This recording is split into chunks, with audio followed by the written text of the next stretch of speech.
Բարև ձեզ հարգելի հեռուստադիտողներ, Պարաթիվի այսօրվա հյուրը Ազգային ժողովի падգամավոր, Մարդու իրավունքների եւ հանրային հարցերի մշտական հանձնաժողովի նախագահ Նաիրա Զորաբյանն է։ Բարև ձեզ Տիկին Զորաբյան։ Բարի օր։ Տիկին Զորաբյան, ընդդիմությունը հայտարարում է, որ Նիկոլ Փաշինյանի կառավարման 2.5 տարվա հակասահմանադրական գործողություններին գումարվեց նաեւ հայրենիքի հանձնումը։ Ինչ հիմքեր ունենք ասելու, որ Նիկոլ Փաշինյանը հայրենիք է հանձնել եւ ինչ քայլերի հաջորդականություն է եղել, ինչ միտումներ են եղել։ Այն, որ այսօր մենք ապրում ենք հայ ժողովրդի պատմության ամենաամոթալի, ամենացավալի, ամենաողբերգական էջը թերևս հայոց ցեղասպանությունից հետո դա փաստ է։ Այդ որ դրա միակ պատասխանատուն Նիկոլ Փաշինյանն է, դա անհերքելի փաստ է։ Այն որ Նիկոլ Փաշինյանը հայ ժողովրդի պատմության մեջ մնալու է որպես Նիկոլ Գետադարձ, որպես հայրենիք հանձնող, դա փաստ է։ Ինչքան էլ հիմա Նիկոլ Փաշինյանը փորձի ֆեյք իրականությամբ պահել իշխանության իմիտացիա, այսօր մենք պիտի արձանագրենք ցավալի մի փաստ։ Հայաստանը կանգնած է, Հայաստանը, մենք Արցախը այլևս հանձնել ենք, այն ինչ մնացել է Արցախից, ես չգիտեմ մենք դա կարողանալու ենք կամ ինչպես ենք կարողանալու պաշտպանել, քանի դեռ իշխանության է այս չարիքը, որին ես համարում եմ նեռ, որին ես համարում եմ անտիխրիստ, կներեք ես չգիտեմ, երևի հակաքրիստոս, այո, այդպես, որովհետև ես լինելով խորապես հավատացյալ մարդ, երբևէ չհավատալով դավադրությունների տեսությանը, այսօր գալիս եմ այն վստահ համոզման, որ մենք գործ ունենք իսկապես Արցախը եւ Հայաստանը կործանելու դավադիր ծրագրի հետ, որովհետև դա ոչ միայն անմեղսունակություն էր, ոչ միայն խելահեղ փառասիրություն եւ մեծամտություն էր, այլ նաեւ ցավոք սրտի փաստերը համադրելով մենք գալիս ենք այո նրան, որ այստեղ տեղի է ունեցել նաև մեծ դավաճանություն։ Նիկոլ Փաշինյանը, ես այստեղ պիտի միանշանակ համաձայնեմ հանրապետության առաջին նախագահի հետ, որ պետականակործան հոգեկան խնդիրներ ունեցող անձնավորություն է եւ ամեն օր նրա իշխանության մնալը, իսկ նա վայրակ այսպես ջղաձգմամբ կարճած է իշխանությունից, դա այլևս վտանգում է Հայաստանի պետականությունը։ Նիկոլիզմը ես մեծ աշխատություն եմ գրելու նիկոլիզմ երևույթի մասին։ Նիկոլիզմը կործանեց ցավոք սրտի բերեց Հայաստանը պետականության կործանման կանգնեցրեց շեմին, իսկ նիկոլիզմը դա պոպուլիզմն է, դա դեմագոգիան է, դա ֆեյքերն են, դա էժանագին տրյուկներով ցավոք սրտի հասարակության զգալի հատվածին մանիպուլացնելն է, ինչը հաջողվեց այդ մարդուն, հաջողվեց, որովհետև նա ի սկզբանե եղել է դեմագոգ, պոպուլիստ, մանիպուլատոր։ Ես շատ ցավում եմ, որ նա կարողացավ եւ այսօր էլ դեռ կարողանում է հասարակության մի մեծ հատվածի, ես չեմ ուզում վիրավորական տերմին օգտագործել, ինչպես օգտագործում են շատերը ասելով ժեղ, իմ հասարակությունը իմ համար չի կարող լինել ժեղ, իմ հասարակությունը, իմ ժողովուրդը իմ համար չի կարող լինել օխլոս, բայց ցավոք սրտի նա կարողացել եւ այսօր էլ կարողանում է հասարակության այն հատվածին, ով սիրում է կուռքեր, ով ստեղծում է կուռքեր, ով հավատում է կուռքերին, շարունակել մանիպուլացնել։ Սա այս անձը, այս մարդը իր ընտանիքով Հայաստանի պետականության ռեալ վտանգ եւ աղետ է եւ ինչքան ուշ հասարակության այն հատվածը, իդեպ մեծ մասը գիտակից հատվածը հասկանում է, որ նա վտանգ է, ինչքան ուշ հասկանա հասարակության այն հատվածը, որը դեռևս շարունակում է հավատալ նրա ստերին, նրա այդ կոդային բարերին, թալանը, նախկինները, թալանը, ես ձեզ ասեմ, դա սորոսական հստակ տեխնոլոգիա է։ Վերջի շրջանում ինձ բացատրեցին, թե ինչպես է աշխատում սորոսական տեխնոլոգիան։ Նրանք ընտրում են կոդային,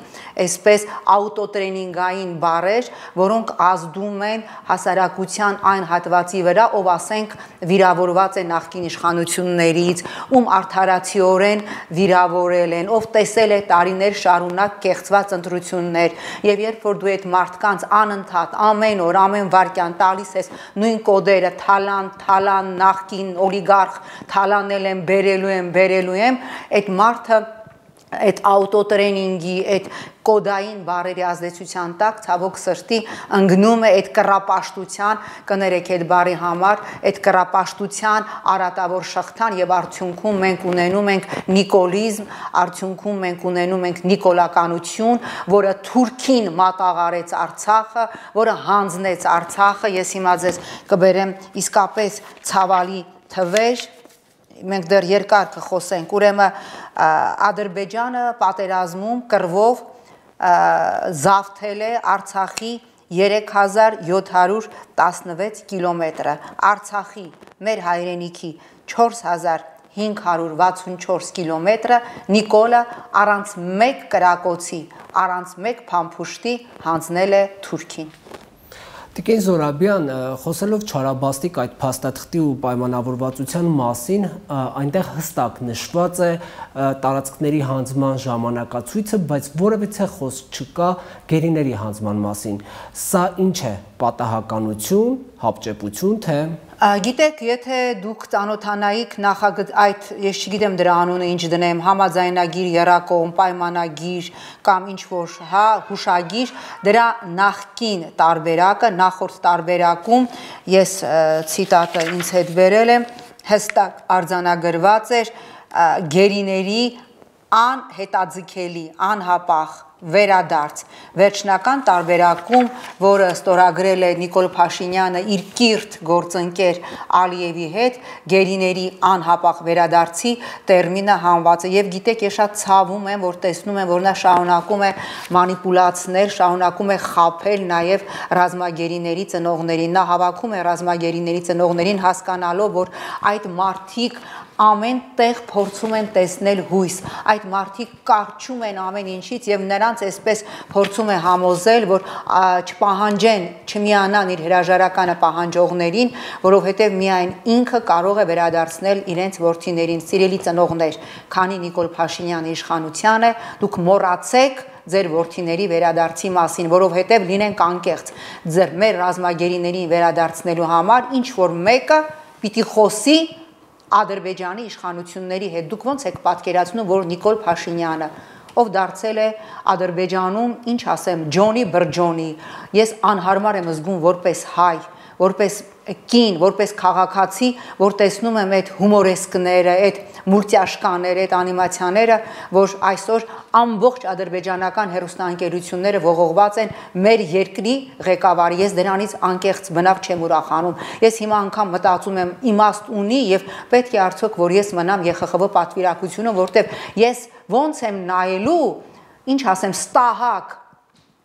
ադրբեջանական պատվիրակության, ասենք, ղեկավարի կամ ասենք, չգիտեմ, այնտեղ մի հատ իրանք զավեշտ ունեին Ռաֆայել Հուսեյնովին,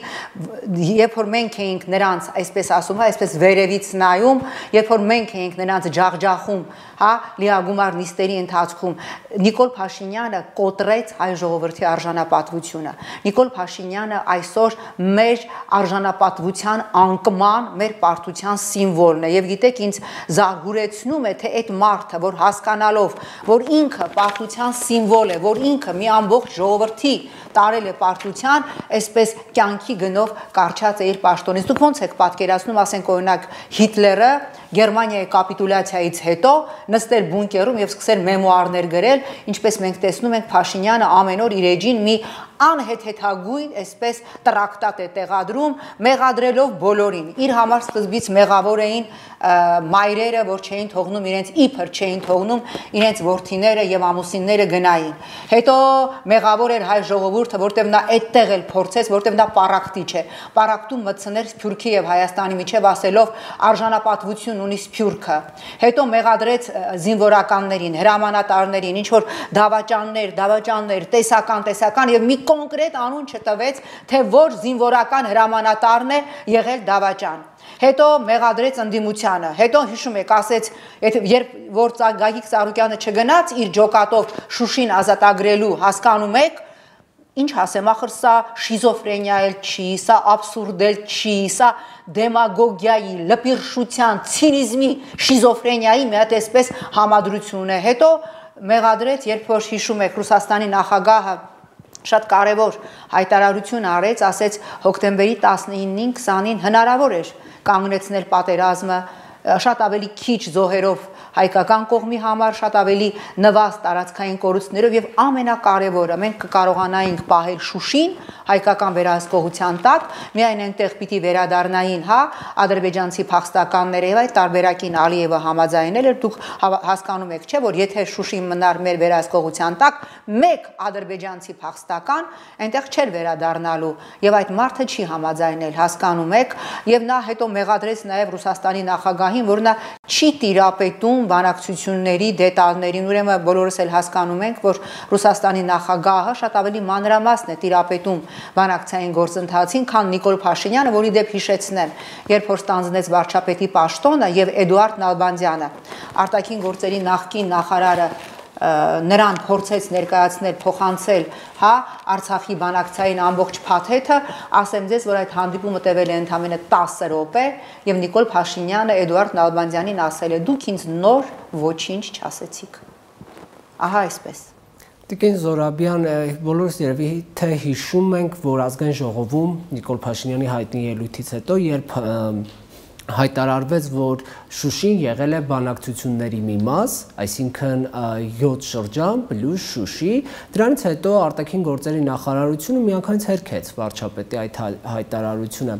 սա ինչ է իրավիճակի չտիրապետում։ Ոչ, դա Նիկոլ Փաշինյանի հերթական ստահոդ մանիպուլյացիան է, Շուշին երբևէ չի եղել բանակցությունների շրջանառվող բանակցությունների դրույթ։ Այդ մասին հայտարարեց նաև Ռուսաստանի նախագահը, ասելով, որ բանակցային գործընթացում Շուշիի հարց չի եղել եւ Շուշիի հարց առաջացել է բանակցային գործընթացում, ցիտում եմ բառացի Ռուսաստանի նախագահի խոսքը, Շուշիի հարց առաջացել է միայն վերջի կոնֆլիկտի ընթացքում։ Դուք հիշում եք, որ Նիկոլ Փաշինյանի այդ հայտարարությունից հետո անմիջապես ԱԳՆ մամուլի խոսնակ Աննա Նաղդալյանը ասեց, որ երբևէ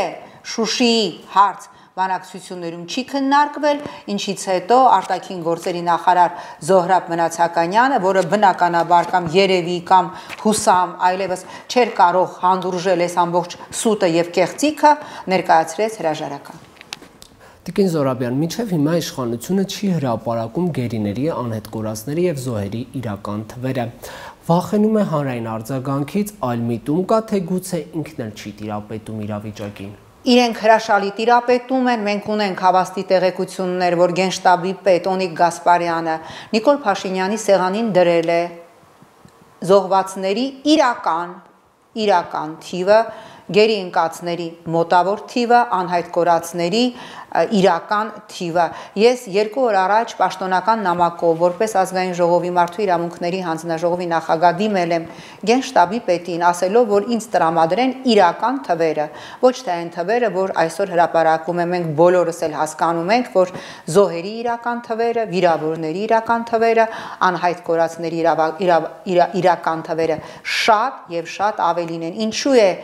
Փաշինյանի ընտանիքը թաքցնում այդ թվերը, ինձ համար դա միանշանակ է, որովհետև իրենք փորձում են այսպես փորձա տալով, կներեք այդ բառի համար, որտեվ այդ երեխաները, որ զոհվեցին, իրենց համար ընդամենը 4 անուն ազգանուն են, հասկանում եք, դրա համար իրենք այսպես օրական, հիմա ես չգիտեմ, այս օրերին տալիս են, թե ընդհանրապես դադարեցրել են անուններ հրապարակել, իրենց համար դրանք ընդամենը անուն անշունչ անուն ազգանուններ են։ Իսկ ամեն մեկը մի ընտանիքի ճրագ էր, ես ընտանիք գիտեմ, որտեղ 2 զույգ որդիները մահացել են եւ ամուսնուներ դեռ փնտնում են անհայտ կորածների մեջ։ Դուք հասկանում եք, քանի մարդու 5000, ես ասում եմ ձեզ նվազագույն թիվը։ Թող ուրեմն ունենան արժանապատվություն Գենշտաբի պետ, հրապարակեք վերջապես դուք գոնե ձեզ մեջ գտեք տղամարդկություն, հարգեք ձեր ուսադիրները եւ հրապարակեք իրական թվերը զոհերի, վիրավորների, անհայտ կորածների եւ գերիների։ Գերիների մասով ես հասկանում եմ, որ այնտեղ դժվարություն կա, որովհետև ես ինքս շատ ակտիվ զբաղվում եմ գերիների հիմնախնդրով եւ ասեմ, որ բնականաբար մեր հույսը Հայաստանի իշխանությունները չեն, նախորդին ես զրուցել եմ Արա Աբրահամյանի հետ, հա, հայերի, հա, միության նախագահի հետ, համահայկական միության նախագահի հետ, որտեղ ինքը Պուտինի աշխատակազմի տարբեր ներկայացուցիչների հետ հանդիպում է, քննարկում է ռազմագերիների խնդիրը։ Ես ամենօրյա կապի մեջ եմ Ռուսաստանի Պետդումայի մեր գործընկերների հետ։ Առաջիկա օրերին ես մեկնելու եմ Արցախ, որտեղ պիտի հանդիպեմ ռուսական խաղաղապահ զորքերի ղեկավար Ռուսլան Մուրադովի հետ, իր հետ քննարկելու եւ ռազմագերիների եւ մեր այն զինվորների դիակների, գիտեք, հանդիպել է ծնողներին, ասել է, հա, թողում եմ, գնացեք ձեր դիակներին գտեք, հասկանում ես, ծնողները հիմա քանի տասնյակ օր տեղավորված Ստեփանակերտի տարբեր հյուրանոցներում, հա, փորձում են ռուս խաղաղապահների օգնությամբ իրենք իրականացնել որոնողական աշխատանքներ իրենց որդիների դիակները գտնելու համար։ Դուք հասկանում եք, որ չկա պետություն, որ կա մի մարդ, որը ջղաձգորեն կարճել է այդ աթոռից եւ մեկը մեկի հետևից անադեկվատ հայտարարություններ է անում, ում ասես մեղադրեց, երեկ էլ մեղադրեց առաջի օրը նախկին նախագահներին Հայաստանի եւ Արցախի եւ տեսակ նաեւ Լևոն Տեր-Պետրոսյանի բավականին ճշգրիտ դիագնոզը այդ մարդուն։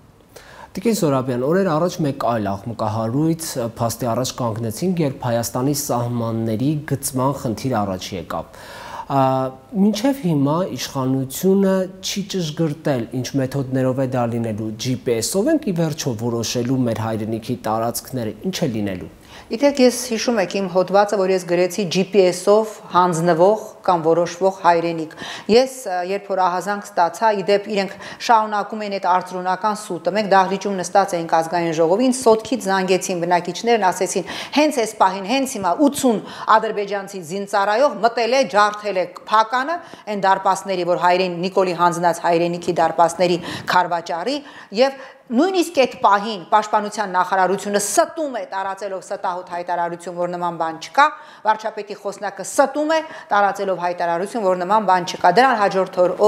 հաջորդ օրը ես եւ իմ գործընկեր падգամավորները գնացինք Սոտք։ Ուրեմն անցանք Վարդենիսից մի քանի կիլոմետր հետո, սիրելի Գրիգ, մեր հայրենիքը ավարտվում է։ Ադրբեջանցի զինծառայողը կանգնած էր ինձանից 1.5 մետր հեռավորության վրա, ինչ որ GPS-ի սարքի մեքենան էլ իրենց հետևում էր եւ երբ որ Նիկոլ Փաշինյանը դրանից հետո կրկին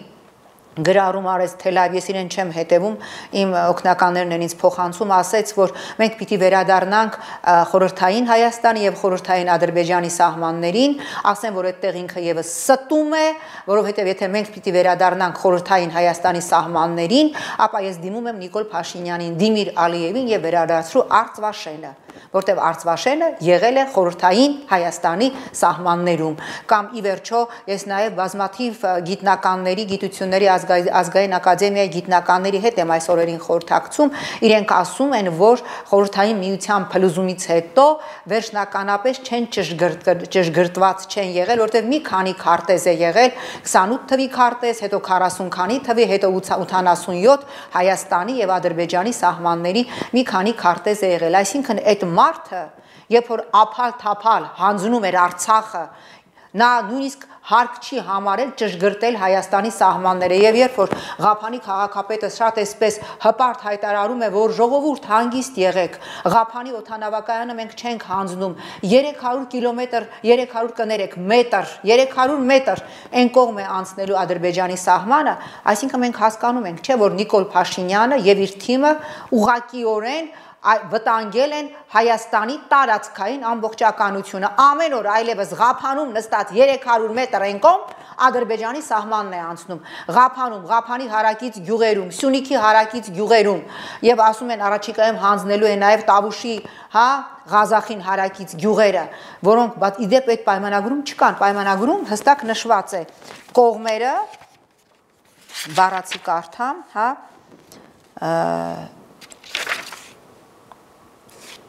կողմերը կանգ են առնում իրենց զբաղեցրած դիրքերում, այսինքն նոյեմբերի 9-ի դրությամբ զբաղեցրած դիրքերում, հիմա հարց, Սոտքի գերակշիռ մեծամասնությունը, որը Հայաստանի ամենախոշոր հարկատուներից մեկն է, նրա գերակշիռ մասը, ինչ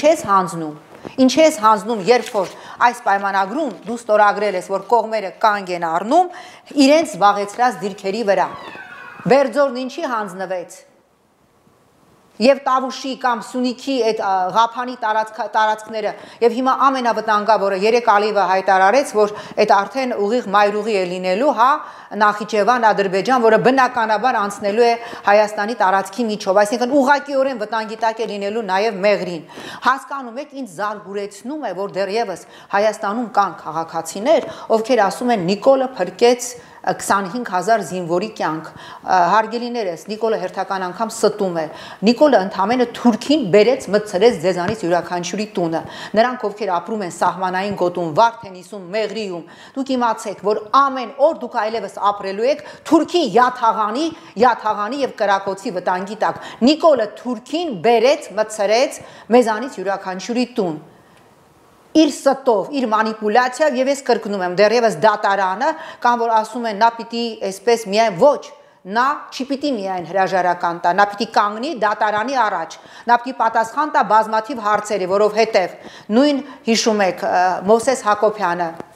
ասեց, որ պատերազմի 4-րդ օրը ես իրեն ասել եմ, որ մենք ունենք ընդամենը մի քանի օրվա ռեսուրս պատերազմելու, եթե պատերազմը չկանգնի, մենք բանակցային շատ ավելի վատ պայմաններ ենք ունենալու, մենք ունեինք պատերազմելու ընդամենը 10 օրվա ռեսուրս եւ խոնարհումս հայ զինվորին, որ ունենալով ընդամենը պատերազմելու 10 օրվա ռեսուրս 44 օր դաժան պատերազմ մղեց։ Տիկին Զորաբյան, անդադ վարչապետը իր ելույթներում նշում է, որ հասարակությունն է մեղավոր, բայց կվերադառնանք այդ թեզին, հասարակությունում կա ձևավորված մի խումբ, ովքեր դուրս չեն գալիս պայքարել 17 կուսակցությունների հետ, այն պատճառով, որ նախ չկա հստակ օրակարգ, ով լինելու առաջնորդը եւ հետո ինչպես հասարակությանը բացատրել, որ սա ոչ թե իշխանության կռիվ է, այլ հայրենիքի պահպանման կռիվ է։ Գիտեք, սա, գիտեք, եթե կա մարդ, որ չի հասկանում, որ մենք կորցնում ենք նաեւ մեր ինքնիշխանությունը, մեր պետականությունը եւ այստեղ իշխանության կռիվ չկա, որովհետեւ ես կամիկադզե կհամարեմ այն մարդուն, որը հիմա կհամաձայնի ստանձնել վարչապետի պաշտոնը։ Ես կամիկադզե կհամարեմ այն քաղաքական ուժին, որը հիմա իշխանության համար կռիվ կտա։ Մենք կռիվ ենք տալու հայրենիքի փրկության համար, իսկ ինչ վերաբերում է ով եւ ովքեր առաջիկայում կհրապարակվեն հանրահավաքում կոնկրետ անուններ, ովքեր կլինեն անցումային կառավարությունում, ովքեր գալու են հայրենիքը փրկելու, գալու են Հայաստանի պետականությունը փրկելու Նիկոլից եւ նիկոլականությունից։ Հասկանում եք, ինչ վերաբերում է, որ Նիկոլը, կարծեմ ռուսական հեռուստաընկերություններից մեկին տված հարցազրույցում ասեց, իմ հեռանալու հանրային պահանջ չկա, գիտեք, սա ցինիկ սուտ է։ Գիտեք, Նիկոլը երևի թե իր հեռանալու, իր հայրենիք հանձնելու դեմ պայքարի հանրային պահանջը չափում է հրապարակում հավաքված մարդկանցով։ Մարդիկ այսօր դեպրեսիայի մեջ են, մարդիկ այսօր սքի մեջ են, մարդիկ այսօր ընկած փնտրում են իրենց որդիների դիակները։ Ես ծնող եմ տեսել, ով ժպտում էր, երբ որ կարողացավ գտնի իր որդու դիակը, ասեց սա ուրախություն է, որտեղ իմ հարևանուհին որդու դիակներ չի գտել եւ մտածում է, որ վայրի կենդանիները հոշոտել են իր որդուն եւ ուրախացել էր, որ որդուց դիակ էր գտել։ Նիկոլը չի պիտի չափի այնտեղ հավաքված, ինձ համար շատ ավելի լավ է, կներեք, ես էլի որևէ մեկին չեմ ուզում վիրավորեմ, ինձ համար շատ ավելի լավ է այնտեղ լինի 6000 մտածող, վերլուծող, մտավորական մարդ, քան այնտեղ լինի 100,000 մարդ, ով կարող է կանգնել եւ ասել, որ Նիկոլը իմ կուրքն է եւ կարող է ուրեմն կին այնտեղ հավաքված կան տղամարդ, ովքեր կարող են նստել եւ Facebook-ում սերապաթոլոգիկ հայհոյանքներ գրել, բոլոր նրանց, ովքեր այսօր ասում են, որ Նիկոլի ամեն րոպե մնալը իշխանությանը դա այլևս Հայաստանի ինքնիշխանության, մեր պետականության ռեալ վտանգ եւ արհավիրք է։ Հայտնի փաստաթղթի ստորագրումից հետո Նիկոլ Փաշինյանը մի քանի անգամ լայվ մտավ։ Դրանից հետո անդադ Facebook-հավարությամբ է զբաղվում, տարբեր գրառումներ է կատարում եւ ինչպես ականատես ենք լինում նաեւ վերջին շրջանում հրապարակումներ եղավ ֆեյքերի մասին։ Ֆեյքեր, որոնք փորձում են տարածել այդ գրառումները, ֆեյքեր, ովքեր հայոյում են մեկնաբանություններում իրական օգտատերերին։ Ինչպես պայքարել ֆեյքերին ու Facebook-հավարությամբ երկիր կառավարելու։ Նախ ես երբ որ խոսեցի նիկոլականության, խոսեցի նիկոլիզմի մասին, այդտեղ նիկոլիզմի ամենավտանգավոր աղտերից մեկը դա ֆեյք իրականությունն է։ Նիկոլը ստեղծեց 2 տարի 7 ամսում ֆեյք իրականություն։ Պետական ռեսուրսի հսկայական մասը դրվեց ֆեյքեր, ֆեյքաբուծարաններ բացելու վրա, տարբեր օլիգարխների ուղակի պարտադրվեց։ քրեական հետապնդման սպառնալիքով պարտադրվեց ֆինանսավորել եւ պահել ֆեյքեր։ Ես որ ասում եմ, ես կատակ չեմ անում։ ՊՕԱԿ-ը աշխատացնող Հովհաննես Մովսիսյանը դատվելու է քրեական օրենսգրքի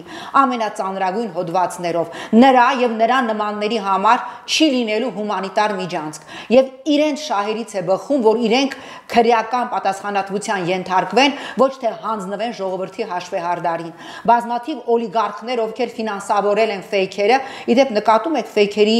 թիվը պակասել է, որովհետեւ որոշ օլիգարխներ այլևս հրաժարվում են, ուրեմն կատարել Նիկոլ Փաշինյանի հրահանգը եւ այլևս հետ են քաշել իրենց ֆեյքերին։ Բազմաթիվ օլիգարխներ, այո, իրենց աշխատողներին ստիպում էին աշխատանքին զուգահեռ, նաեւ տալիս էին արձակուրդ, ասում էին տանը կնստես եւ կսկսես հայհոյել Ծառուկյանին, Նաիրա Զոհրաբյանին։ Ես նորից եմ ասում, աշխարհում երևի թե ամենաարդար բանը դա բումերանգն է։ Նրանք, բոլոր նրանք, ովքեր Նիկոլի ուղակի հրահանգով, իդեպ ես ձեզ ասեմ, մենք ունենք փաստեր, որը ներկայացվելու է դատարանին, որ Նիկոլ Փաշինյանը անձամբ է կուրացիա արել ամբողջ ֆեյքապետությունը, թե ում ինչ պիտի գրել, ում այսպես հրահանգ տվել, օրինակ նեղ շրջապատում, երբ որ եղել է մի քանի հոգի, սատկացրեք նարային այդ բառերով։ Նրանից հետո սկսվել է իմ ընտանիքի հանդեպ ամենաայլանդակ, ամենաանպարկեշտ, անգամ անարգել են իմ հոր գերեզմանը։ Հասկանում եք, անգամ անարգել են Սամվել Մկրտչյանի հիշատակը։ Այդպիսի սրբապիղծ մարդու հետ մենք գործ ունենք եւ ես ասում եմ, կապ չունի ես որտեղ կլինեմ քաղաքականության մեջ, ես կարծում եմ կլինեմ թե չեմ լինի, իմ կյանքի գործն է լինելու, ես սկսում եմ ֆեյքապետության Նուրեմբերգը, բոլոր ֆեյք աշխատացնողները, բոլոր նրանք, ովքեր գրել են այդ խուլիգան կոմենտները, իրական մարդիկ, ովքեր ազգային ժողովի իմ քայլական падգամավորների օգնականների մեծ մասը աշխատում է որպես ֆեյք։ Մենք այդ ամբողջ ֆեյք ինդուստրիան Նարեկ Մալյանի, Նարեկ Սամսոնյանի եւ մեր մյուս գործընկերների հետ բացել ենք։ Մենք սկսելու ենք իրենց Նյուրեմբերգը, որպեսզի հաջորդ իշխանությունը ուղակի սարսռա, ուղարկի զարհուրի, ուրեմն պահել ֆեյքեր եւ իր իշխանությունը փորձի պահել ֆեյք իրականությամբ։ Այսօր Նիկոլ Փաշինյանի համար իր այդ էջի տակ դրած մեկ դիզլայքը շատ ավելի ցավալի է, վստահեցնում եմ ձեզ, քան հայ զինվորի կորուստը։ Ես սա ասում եմ ամենայն պատասխանատվությամբ, ով որպես մարդ, ով 10 տարի աշխատել է մի մարդու հետ, ով չունի սրբություն, ով չունի հայրենիք։ Հասկանում եք, ինքը վտանգավոր մարդ է։ Գիտեք, ես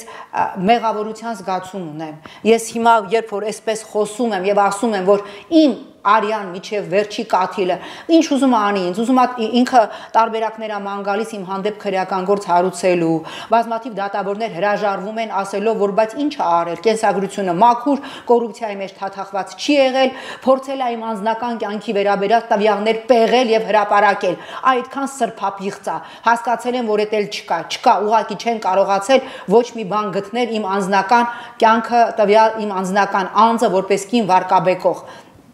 Ինքը ուղակի ենթարկվելու է այդ ամբողջ ֆեյքա ինդուստրիան, ես ենթարկելու եմ եւ իմ գործընկերները, իրենք պիտի պատժվեն, որովհետեւ իրենք 2 տարի 7 ամիս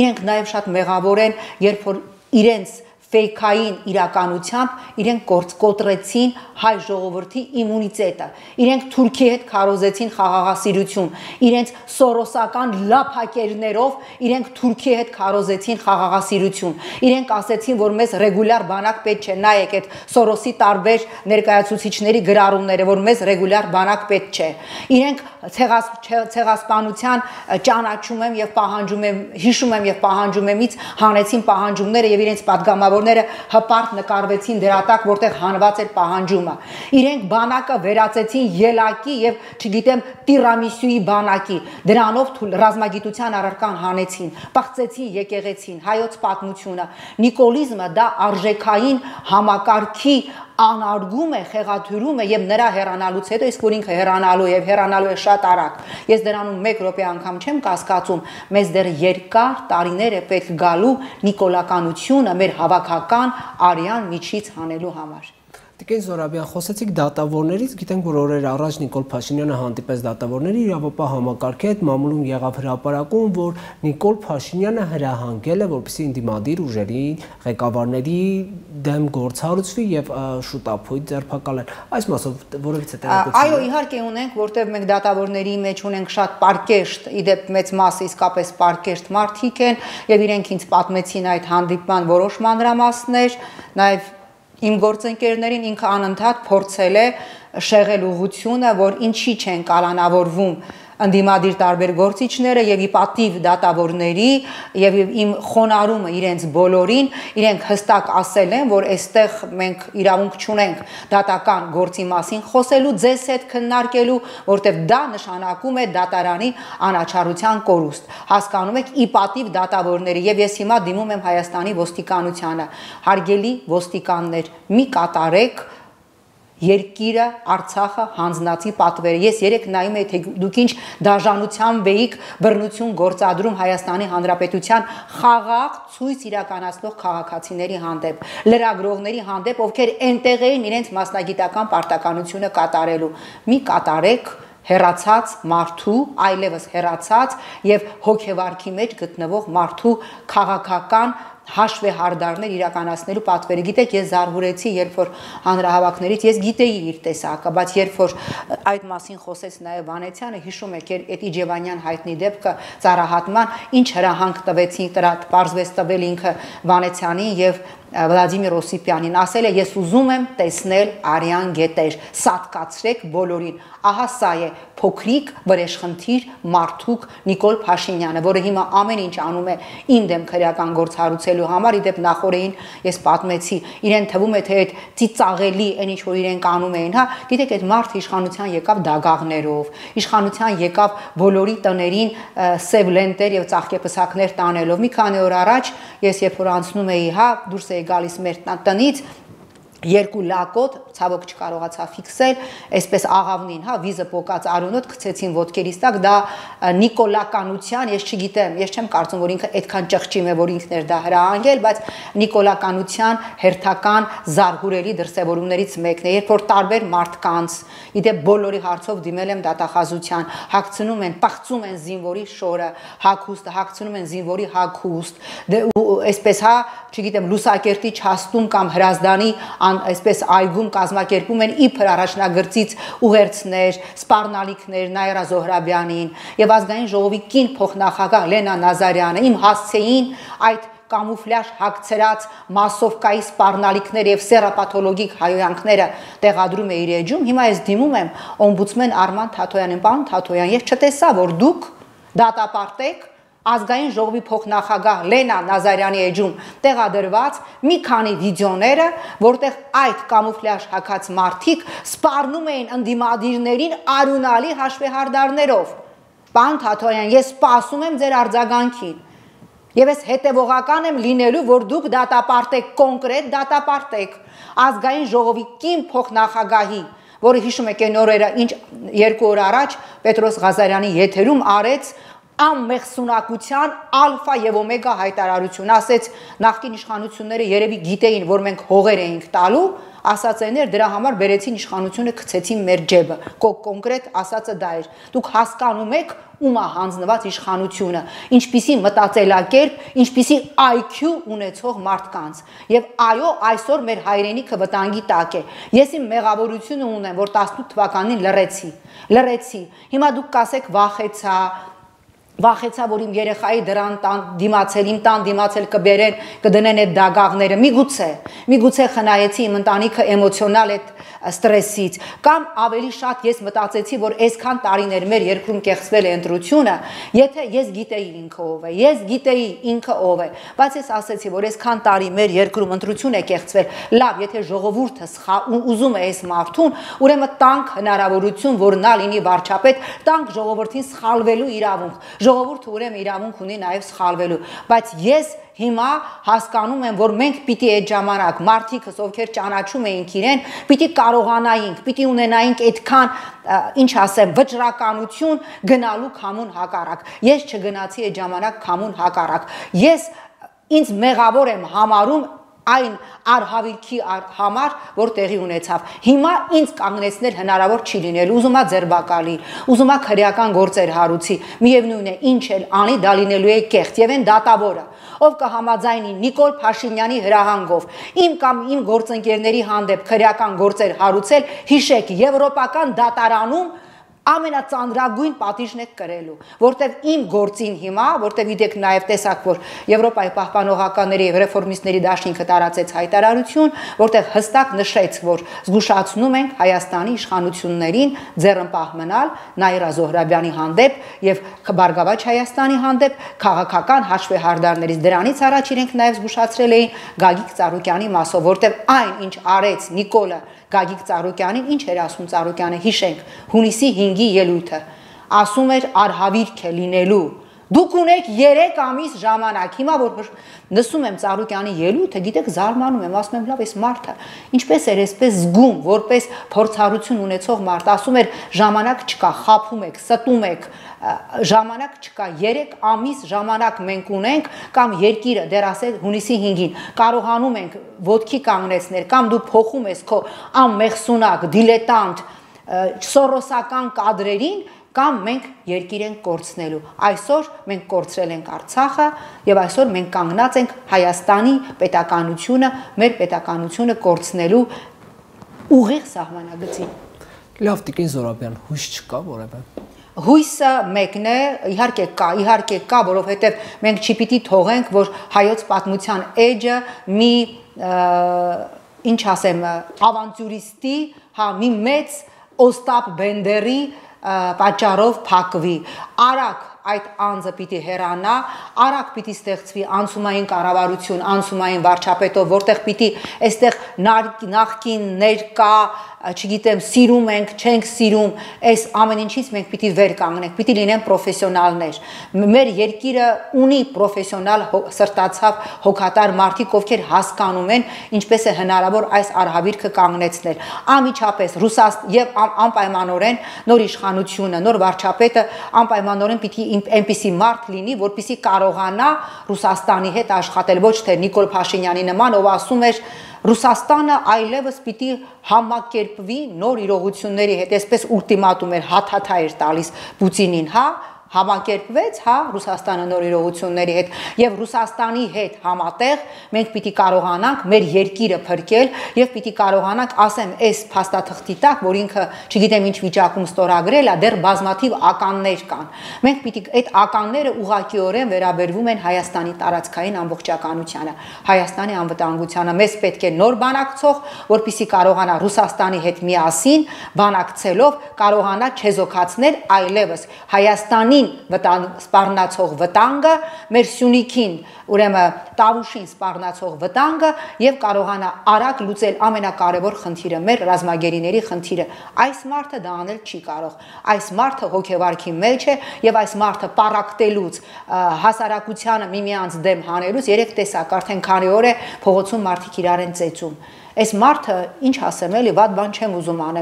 ասեմ, ինքը չի կարող, ինքը իր տեսակով կազմաքանդող է, որ ասում է համախմբվենք իմ շուրջ, ինչի շուրջ, համախմբվենք պետությունը հանձնածի, Արցախը հանձնածի շուրջ, համախմբվենք այն մարդու շուրջ, ով իր եկած առաջի օրվանից քարոզեց սև ու սպիտակ, ասեց վնգստացողներ, մարդկանց վիրավորեց,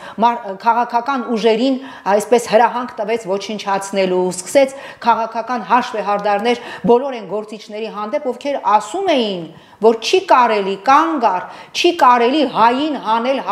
հայի դեմ։ Այս մարդու ուզածը քաղաքացիական պատերազմն է։ Մենք բոլոր քաղաքական ուժերս պիտի լինենք այնքան խոհեմ, հասարակությունը պիտի լինի այնքան խոհեմ, որ չգնա այս մարդու պրովոկացիաներին։ Սա է այսօր մեր խնդիրը։